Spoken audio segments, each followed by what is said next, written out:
And when we talk about gun-free zones, like the one we see at Waffle House, churches and synagogues are the #1 culprit of gun-free zones. It's admirable. They want to be a place of peace and respite from the outside world, a safe haven in the house of God. But the stark reality is terrorists know this, and there is no bigger threat to worshipers who believe in Judeo-Christian values than what we're seeing right now across the nation from these terrorists. Well, Tim Miller is the president of Lionheart International Services Group. He's a veteran, and he has made it his mission to focus on church security. Tim, thanks for coming on. Grant, it's an honor to be with you, brother. Thanks for all the good work you do. Absolutely, and it's great to have you back on. Now, Tim, you know, you look at churches, and people go there on a Sunday morning, mostly unaware of their surroundings. Is the threat real? Obviously, Grant, it's real. We saw in Charleston what it looks like when an unprotected group of people are together, and what happens when evil in the worst form enters.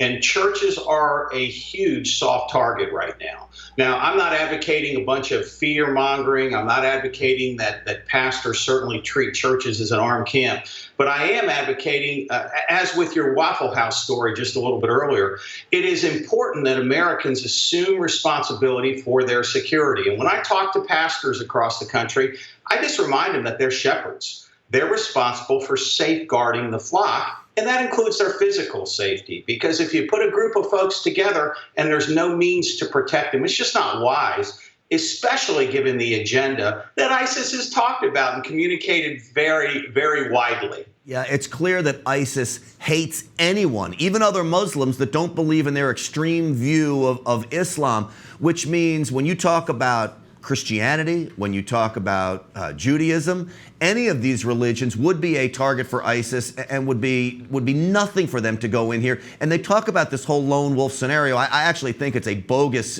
word, lone wolf, because I do believe they're getting their cues from ISIS. It doesn't matter whether they're acting alone or whether they're actually part of the group. It's ISIS that's doing this.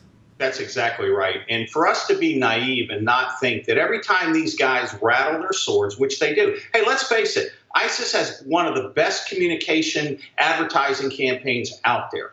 We could learn from them, actually, because every time they put something out, as they did in July, they put out the Dabiq magazine's cover was Break the Cross. And a short while later, a priest in France who was 83 years old was simply doing what he's called to do, and thugs burst in and they slit his throat in front of his congregation. If that's not a wake-up call that we need to take these guys serious, Grant, I don't know what's going to wake us up. My fear is it may be a massacre in the days ahead. But the good news is with preparation, with planning, with folks that look at this and go, yeah, you know what, we're going to take this serious. And if we never need it, so be it.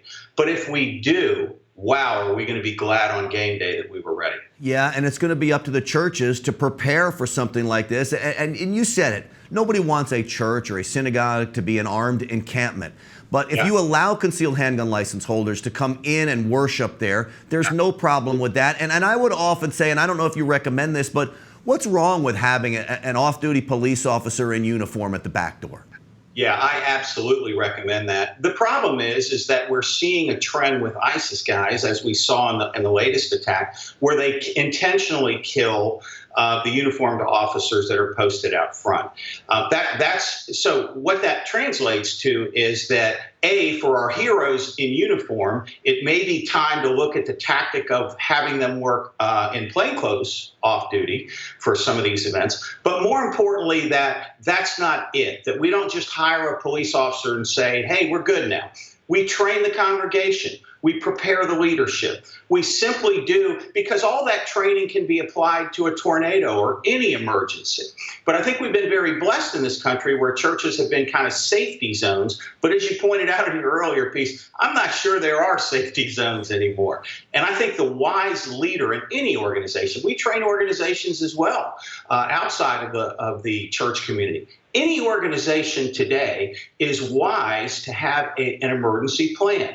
Run, hide, fight is just one element of it, but you need plans for any crisis that comes up, because once it happens, it's too late to start trying to figure it out then. Tim, when you go into these churches, do you actually train the pastors and the congregation in how to react in an active shooter situation? We absolutely do. That's kind of one of the things, when I retired, from being a federal agent and with my background in the Secret Service, my passion was to take some of the same stuff that we were using to prepare federal agents and police officers and train the average citizen for how to respond. Because, Grant, in a crisis, your mind and body does crazy things. And if you're not prepared and, more importantly, trained for that, it tends to not go well. One of the things we say when we're training folks is if you understand what your mind and body is going to do in a crisis and you prepare for that attack in advance, your survival rate goes up by 90%. 90%. Well, that's pretty important. And whether it's a tornado or a weather emergency or whether it's an active violence event, we need to be prepared. We need to start thinking differently. And that's kind of what we're about, is helping people just prepare for that. Well, I appreciate the work you're doing there, and the passion of going into churches and synagogues like that. Really, it couldn't be more important work, because I think in the end, you'll be saving lives when something does happen. Hey, Tim Miller, as always, great pleasure to have you on the program. Thanks for your service to this country, and it's great to talk to you. Grant, it's always an honor, brother. Keep going strong. Thanks, my man. We will. You better believe it. And hey, Tim talked about training. For these churches, you got to train and train and train. For anybody in any business, you got to keep it up and make it a habit. I'm Grant Stinchfield for NRATV. You're watching NRATV with Grant Stinchfield.